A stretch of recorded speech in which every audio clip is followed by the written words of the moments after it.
Okay, so I am back. I'm going to try again. My special guest, if you are still out there, can you please do me a favor and try and send me a request again?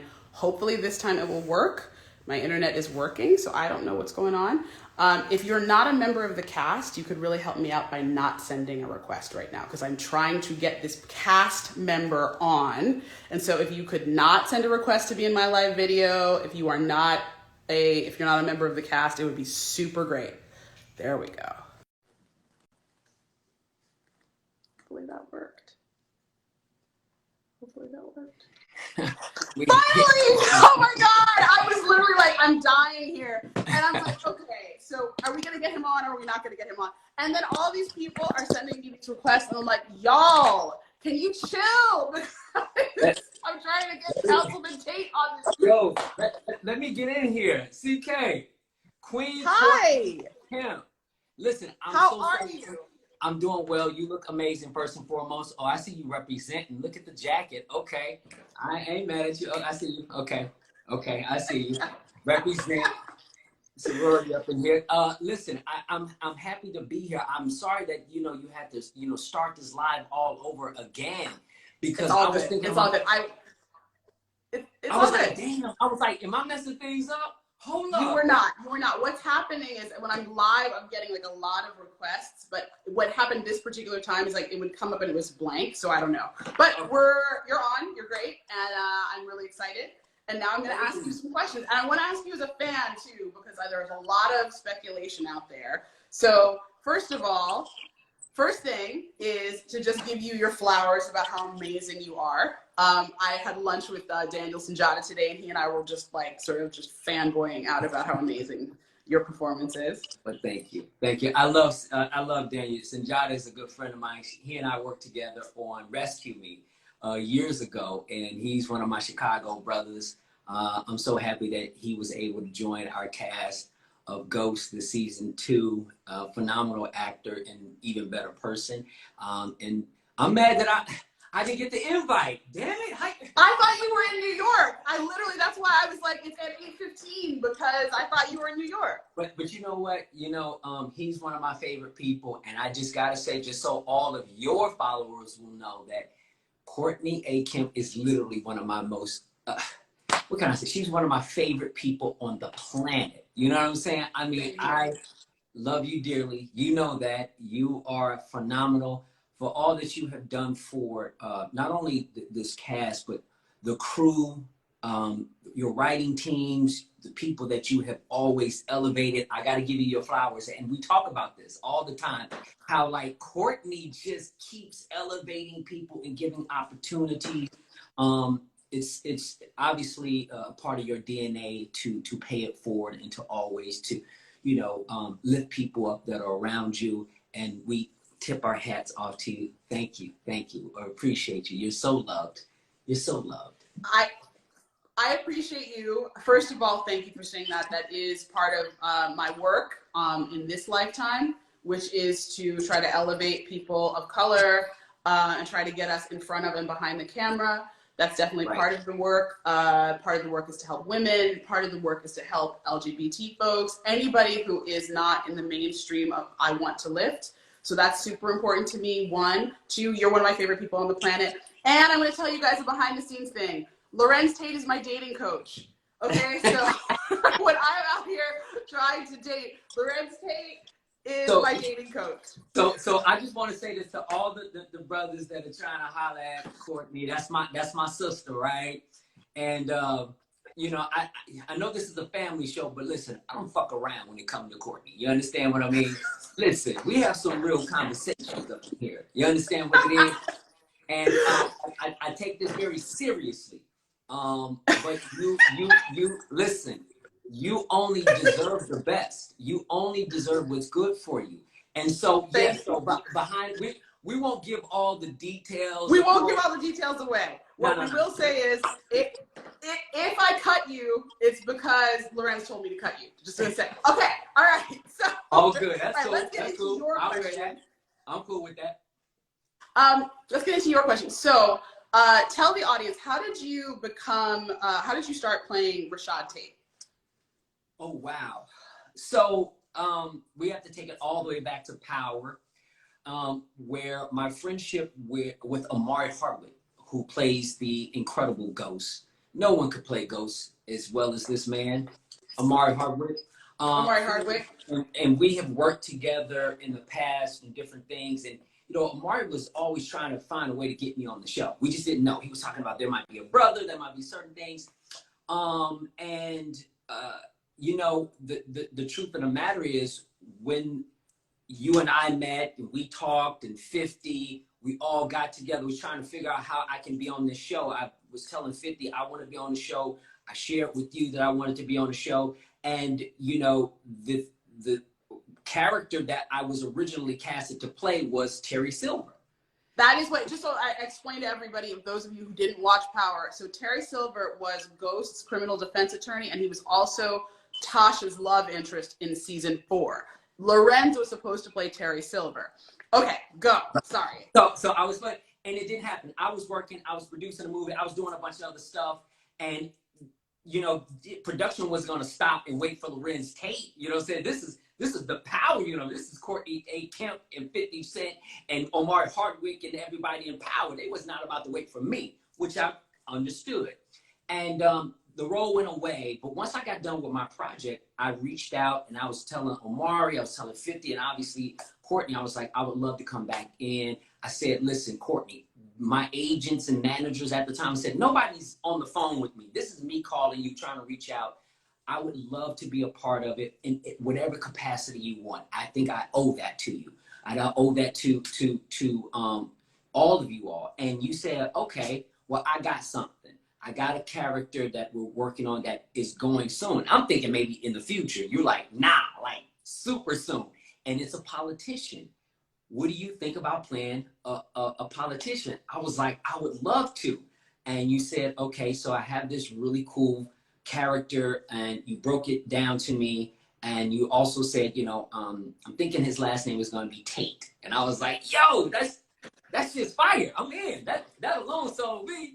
You know what I'm saying? So once I was able to you know, get that role, I just wanted to come in and land. And I didn't know what I was going to do, how involved I was going to be in it, because you guys were still sort of crafting everything.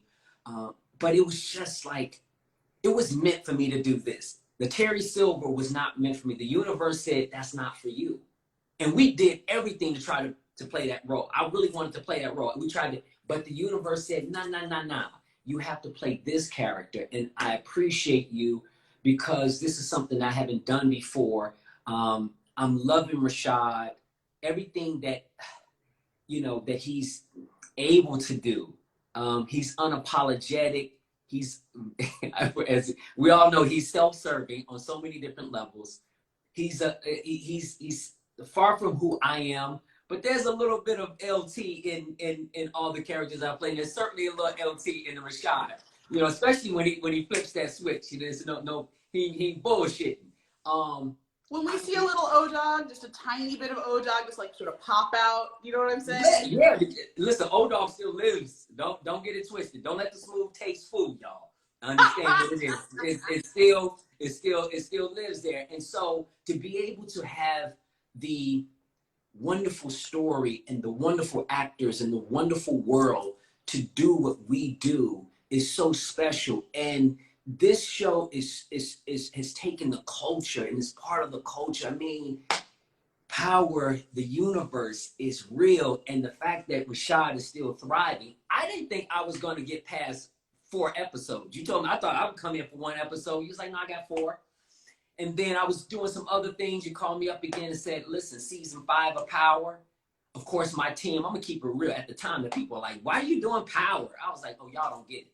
You know what I'm saying? They didn't get it. And I'm keeping it real with it, because they didn't. I was like, nothing. For those who didn't get it, that was working with me at the time, you know, they weren't the decision makers. At the end of the day, I'm the decision maker of what I do. And so I decided to come rock. Lorenz, wait, Lorenz, let me tell you something. Let me just say something for the audience too. So I've had that happen multiple times where I've approached actors to be on the show, and their reps who aren't part of the culture have told them no, not to do Power, but to do something else that is more mainstream, to be sort of like 5 or 6 on the call sheet on like a mainstream show. Now it happens less now, but it definitely, during the run of Power, I would have to approach people and kind of fight with their reps and be like, you don't understand what this is doing in our culture for us, because people kept saying, oh, no, they should be a cop on like this broadcast show. And it's like, no, this is for us. This is for us, by us, as much as it can be, you know? Absolutely. And that speaks to, you know, where we connected, because I totally understood that. As I say, I overstood it. I overstand the movement and trying to tell our stories. And for me, I felt like, listen, I built my career telling our stories. And I've done a lot of television and projects that seem to be mainstream, or things that, you know, that may have had a bigger light casted upon it. But I felt there was something super special about Power. And I was a fan. I was like, listen, that's cool. We're good. We work together as a team in terms of reps, but I'm not listening to y'all on this one. I'm not going to do that. And I made the decision now they were happy when the checks started coming in. They had no problems with that. Always. And by the way, when it's like, oh, and it became a series regular gig. Oh, and now you have all these, like, all this heat. Of course, it's always like that. But we as people of color always have to prove and show. It's always about show and prove and all that. And when I called you and I said, listen, I want to do the show. This is me calling you. I said, I'm about that Black excellence for real, on some real shit. And I was like, yo, to have myself and Amari to rock, I see what you and 50 are doing.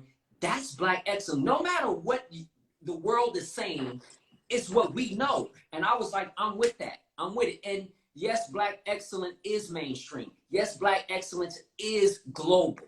It is what it is. And we're going to be continuously unapologetic about it. And it's okay, because our stories are global. Our stories are universal. And because we have, you know, stars or leads that look like you and I, doesn't mean it has to just be for a specific group. We're dealing with human stories. We're dealing with family. We're dealing with brotherhood. You're dealing with, you know, nuclear family, dysfunctional families. This thing is universal, right? And then you have characters who come in from all walks of life.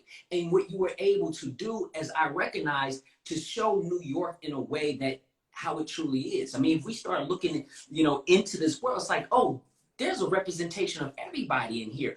And at the time, people didn't see that. The mainstream didn't see that. But well, can I just say real quick that actually, when you say the mainstream didn't see it, I think one thing that people don't understand is how little recognition Omari has gotten. Like, he's gotten so little recognition for what he did in Power. Like, it is crazy to me. Like, I just, you know, if y'all are out there, hit the likes, because this is the reality, is that, you know, if Omari was doing this on a show that was considered mainstream, if we had been in the spotlight from the beginning, like, people would have really, you know, it would have been everywhere. And it's just so, it's heartbreaking to see, for me, how little people have taken that in, or have taken in what 50's done. Because, you know, the Power shows plus BMF, how many people of color he's put on screen, how many people, and then his other shows that aren't on Stars. Like, it's just, you know, I mean, we've been trying to do this out here for a minute. And you have shown how to do it, right? You know, all of you. Amari deserves all the accolades and the flowers of it, because he's incredibly talented. He's incredibly gifted. He is a star, and he should be deemed as one and seen as one. But it's okay, because we recognize him, and we see him as the top. And so, as with you and 50 is just, you know, doing an incredible job at all the things that he's doing. And as you point out, you know, creating opportunities in a place where a lot of opportunities don't often happen for people who look like us, and to do it at a high level. Now, keep in mind that when we talk about this is qualified. You know, this is all quality. This is high quality. And you guys didn't early on. The shows didn't get the kind of recognition that it is gotten now. And a large part of that has to do with the fans, the people who support the show. That is what this was about. That's who really helps push this all through, are the fans, the diehard fans and we thank you, because without the support of the audiences, felt like they were being represented, entertained, connected. You doing all of the things that you're doing, like your lives and communicating. People, showrunners and creators don't really do what you're doing. They don't sit up and really try to connect with the audiences. It's because we care. It's because we care. That is absolutely right. That's why I do this, because it's because I care. All right, I'm going to ask you one last question. Well, actually two, real quick. Okay, so the first one, because it's a behind the scenes thing. Who is your favorite person to work with on Ghost? Now we know about O, because that was like, that's your homie, right? But like, who's your favorite person to do scenes with on Ghost? No question, Tate. Tate, my brother. I walked right into that one, right? I walked right into that one. I love. And you can't answer any other way, right? I can't answer it any other way. And I want to say thank you for writing Lamar onto the show and bringing him in. I mean, what better person to play Kamal than my own brother, who was fantastic. And you didn't even blink when we were trying to figure out who was going to play my brother. And, you know, when I said, oh, but Lamar, you were like, done. It makes all the sense in the world. Totally get it. So, and Lamar loves you. He says, thank you so much. And our families, you have no idea what you've done. Our families from Chicago to LA, just around the country, have been waiting for Lamar and I to do something. We didn't know it was going to be this. And you made that happen. It is a special thing to the Tate family, and to my other side of the family is the West family. It is such a huge thing what you have done, and an impact for all of our family and our friends who've been asking, when are y'all going to do something? Courtney Kemp made that happen. And I appreciate that, but I have to say, I appreciate that, but I have to say also that Lamar is a great actor on his own. Like, it's not just about putting him in the show. It's also, because the thing is, when we brought that in for 614, you know, because that's an important thing. If you guys go back and watch Power 614, you needed somebody with that weight. You know what I mean? You needed that weight to be able to be there. You needed Thank you. So, all right, wait. And then one last question, because I do have to get back to all of these questions. You know, I have so many. But one last question for you, which is, what has been your favorite scene to play this season? My favorite scene to play? Oh, wow. I got a few of them. Oh my gosh. I like the scene between myself. I'm gonna go one of them with Michael Rainey Jr. There's a couple of them. One when he shows up for the first time, and we're celebrating Kamal becoming a detective, and he just sort of shows up and says that he's my nephew.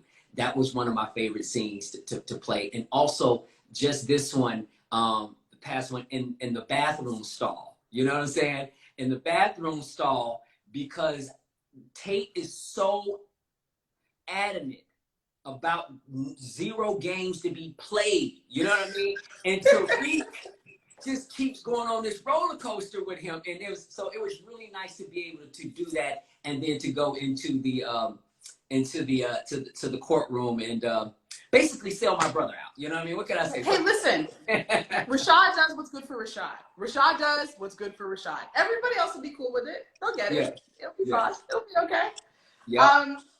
All right, well, I'm going to get back to answering some questions for the folks, because I know that they have a lot of things to say. Yes. But I definitely appreciate you hanging in there with my technical difficulties. I love you.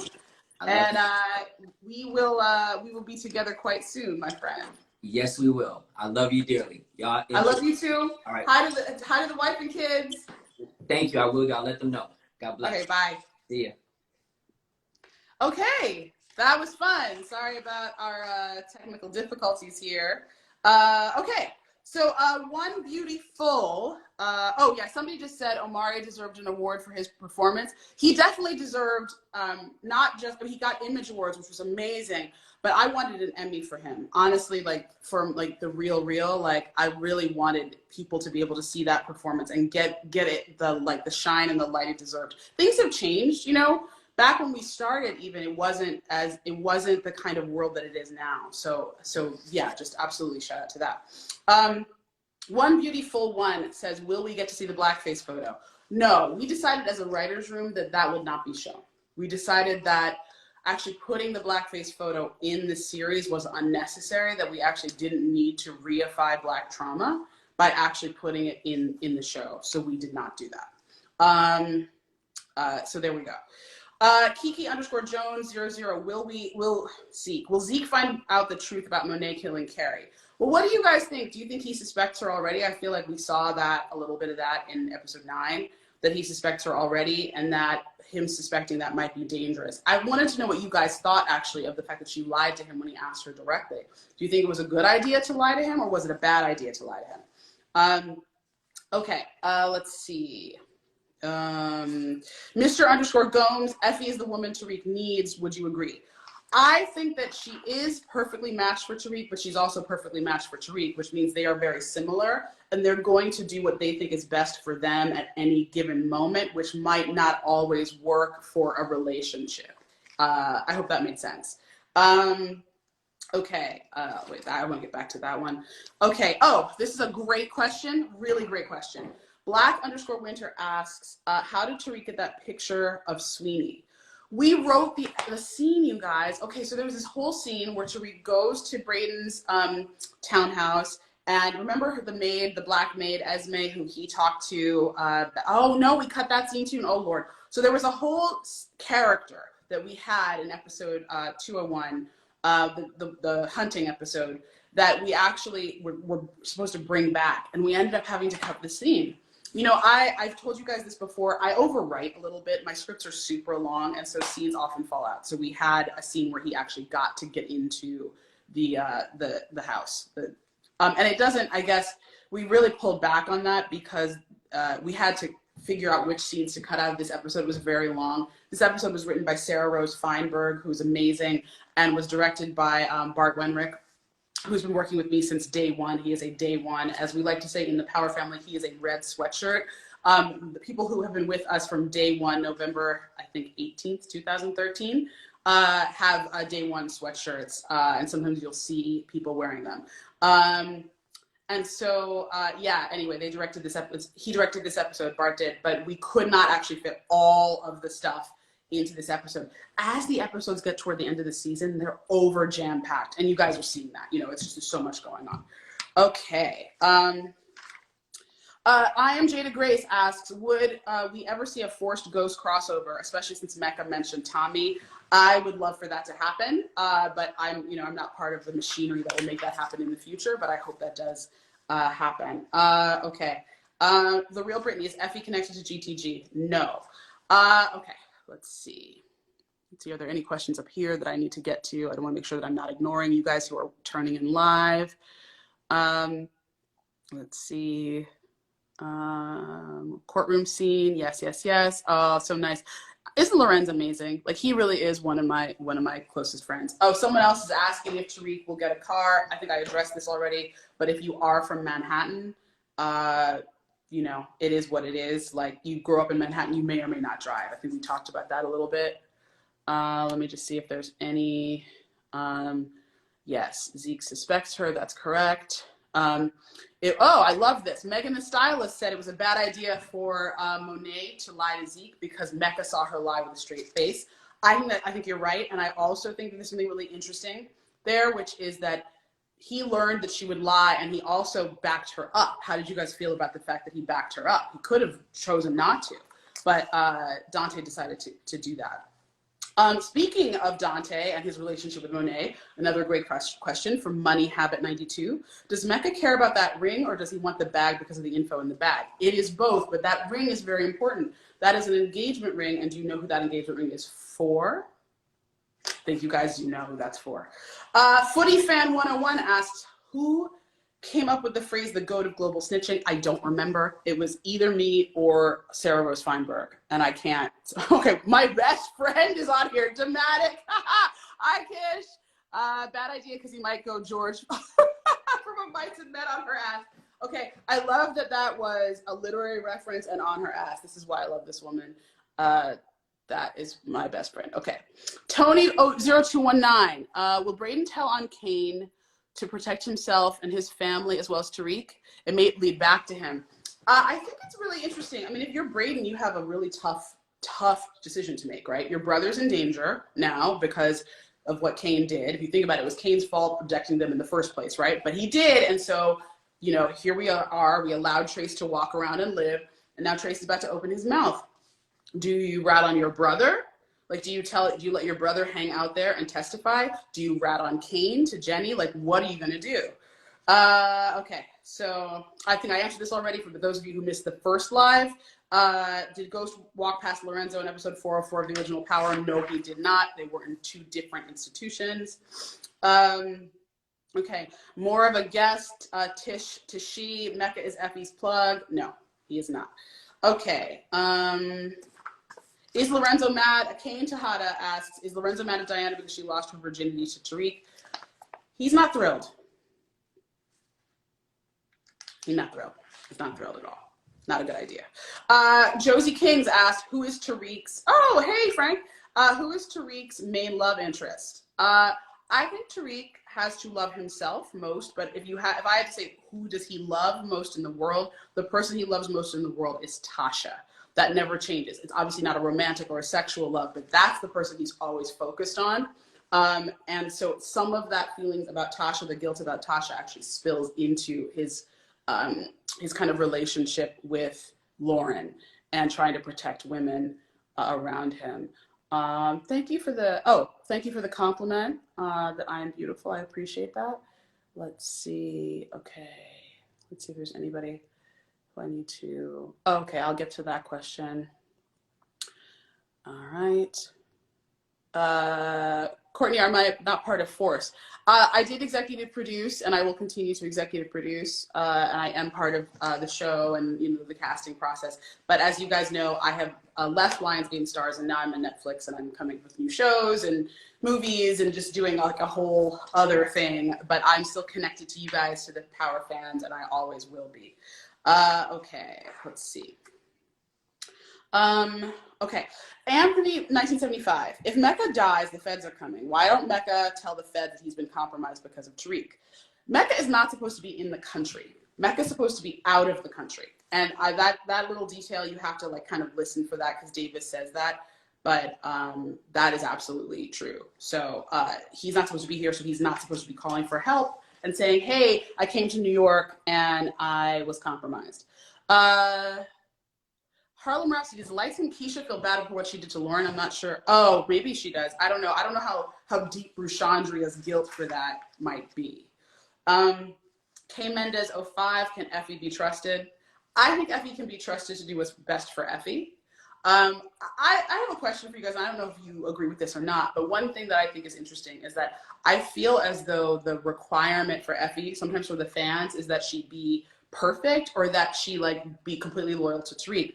But being loyal to Tariq in this case means not being loyal to herself. Like there is a snitch out there. And if Kane got arrested, Effie's part of Kane's drug organization at this point. So is his mom, like so is Braden, like they're all in it together. So the question really is like, is Effie being disloyal to Tariq? Sort of, she's going behind his back to Kane, but what is the right thing? Is Tariq making the right decision letting Lauren live? I mean, I think that's part of it as well. I think what you'll see over time is that in the ways that they can be loyal, both Braden and Effie will ride for him until the wheels fall off. Oh my goodness. Hi, Cliff. I see that Cliff is in the building. That's Method Man. I'm sorry. I use his given name. It's harder to say Method Man when you're on set. Like, hey, Method Man, could you? It's like, nah, it's just, we're all grown-ups. All of us are over 40. Hi, Cliff. How you doing? Okay. Underscore little bitty. Why was Monet so calm when she found out Mecca and Dante are the same person? This is a great question. And I'm going to say something that is a lot of women may relate to, or people who have been tricked in a romantic relationship. Her reaction very internally is, I should have seen that shit coming. Sometimes you're not even mad at the other person because you're like, man, I fucking played myself though, for real. Okay. All right. C-Trip3 underscore, will Kane try to kill one of his family members? He may have to. A couple of his family members are tripping. They're tripping, to be honest with you. So there we go. Okay. How many deaths are there in the finale? I mean, why am I going to tell you that? Oh, hey, I will tell you guys one thing, though. I am planning to do, not after the finale next week, but I'm planning to do the week after the finale. I'm going to do a, like, From the Beyond the Grave live, and I'm going to have some guests on who were killed this season. So definitely tune in for that, and I'll tell you guys about that. That'll be after next week. Okay, let's see. A lot of you guys are asking about, did Effie let Lauren live? I, of course, am not going to answer that question. And I do see that sometimes you guys are like really angry that I don't answer specific questions. Again, the reason I don't answer them is because I don't want to spoil what the answer is. I could sit up here and tell you guys everything that's going to happen all season, but I don't want to do that. And also, I will also say this, no matter what I say, there are going to be some of you who are going to be like, that's really predictable, or I thought that, or whatever. And I'm just like, okay. So you'll get it when you get it, and then you'll talk to me about it later. I'm always here for you to yell at me afterward. I know. Okay, let's see. Other questions. Oh, okay. TJB520. Why did Effie look as though she felt guilty about what she did or didn't do to Lauren? She felt very guilty. And I'm just going to say Effie had no bodies on her prior to that. And I'm not going to say that Lauren is dead or not dead. That's not what I'm saying. What I'm saying is that whatever Effie's process has been, she doesn't feel great about it because it's not the process necessarily that Braden or Tariq would have wanted. All that said, I'm not going to say anything about what else may have happened, but I will say this, that there was a reason specifically that song is playing at the end of the episode. For those of you who need to, go back and listen to the song. It's very important. The other thing is, and I think this part of episode 9, and it's like a mini story in there. You know, I'm sure you've heard showrunners say like A story, B story, C story, D story. The Effie story in episode 9 is really about her, and it starts in episode 8, at the end of 8, but about her realizing she's in love with Tariq, like really in love with Tariq, and what that means for her, and what that means for her compromising some of her own decisions. Okay, let's see. I'm gonna try to finish up because it's almost 6 and we had that little delay in there. Okay, let's see. You guys are hanging 8,000 strong though, so I really appreciate it. Okay. Oh, okay. So there's a few of you who are asking about Zeke's age and what happened and how it got to the press and who leaked that and why. I am just going to say that if you're asking those questions, you are asking the correct questions, and I'm just going to leave it at that. Okay. X Key asked me, so hey, Courtney, here's my question. Is Mecca going to die? Why would I answer that question? I don't understand. Why would I ever answer that question? Okay. It's Nikki's world too. Why doesn't Lorenzo acknowledge that Diana helped get the product back? That is an amazing question. And I think part of it is the kill the messenger of it a little bit. Like, she's a little bit angry. I mean, he's a little bit angry at her. And I think that's also part of that scene with Diana and Drew, where he's like, you know what, nobody's really happy with you right now. So there we go. All right. Oh, Nelly P0305, is Elisa Marie's character coming back? I answered this last week, but I'll bring it up again. If Elisa Marie is back in the Power universe, I would hope to see her in the Tommy series in Force. I don't know how much story there is to tell about Elisa Marie and Tariq when the person who killed, oh, thank you, Corey Hardrich. Nice to see you in the building.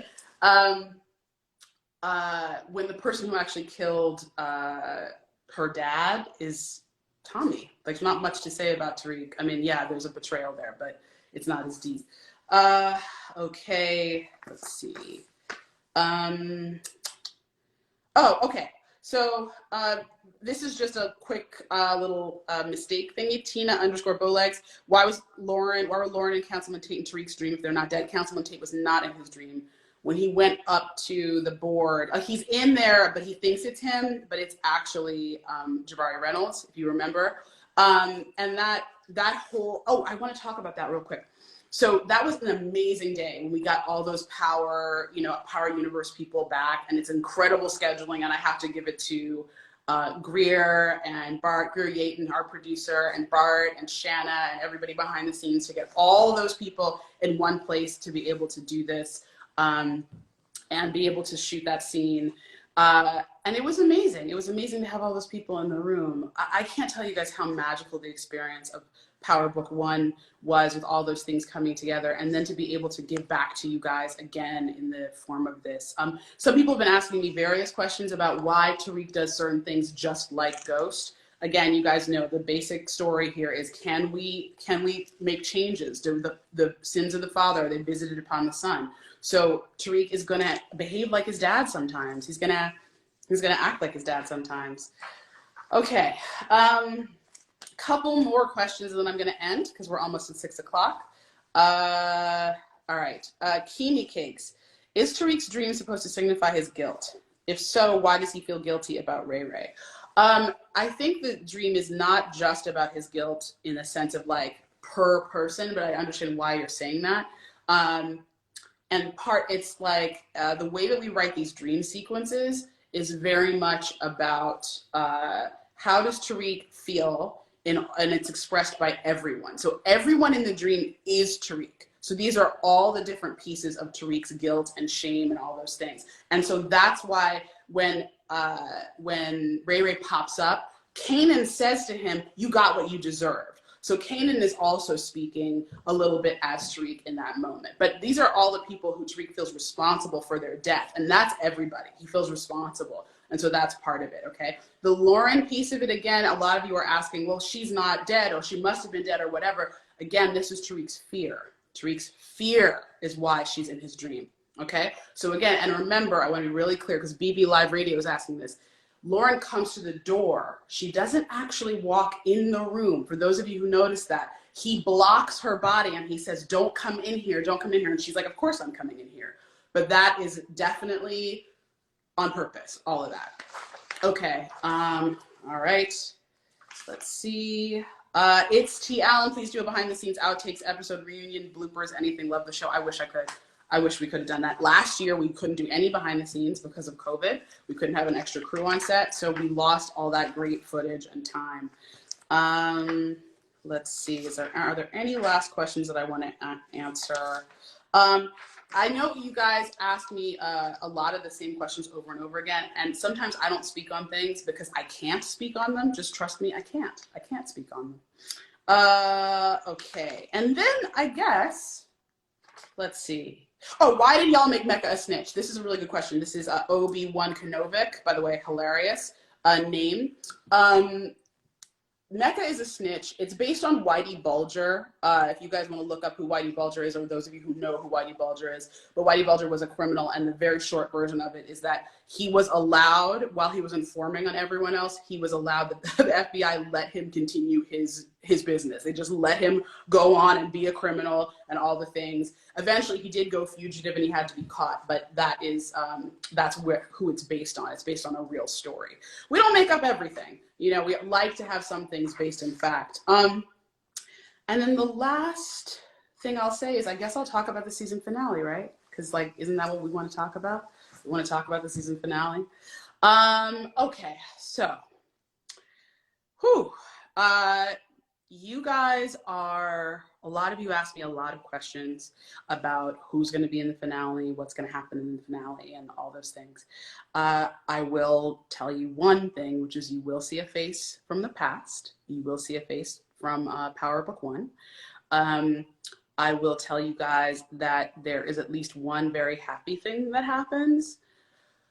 And I will say that Kane has to make a very, very difficult decision in episode 10. And it's one that can change basically the course of the game. There are a few deaths. Of course, there's always death in every finale. But there is one that I think will really affect you guys. And I'm trying to think if there's anything else I need to tell you. I guess I'm hoping you like it. It's only an hour and 10 minutes long, so it's not going to answer all the questions. And luckily enough, season 3 has already been picked up. So we're going to leave some stuff for that. And okay, I think that's it. I think I'm going to say goodbye. Thank you guys so much for hanging out and coming back during our technical difficulties. I hope that you had a great time and that it was good to see Lorenz. Hopefully there will be more special guests next week, and then the week afterward I will be doing one about with some of the dead folks from our old from all over the Power universe. So have a great night. Thank you guys so much, and see you soon.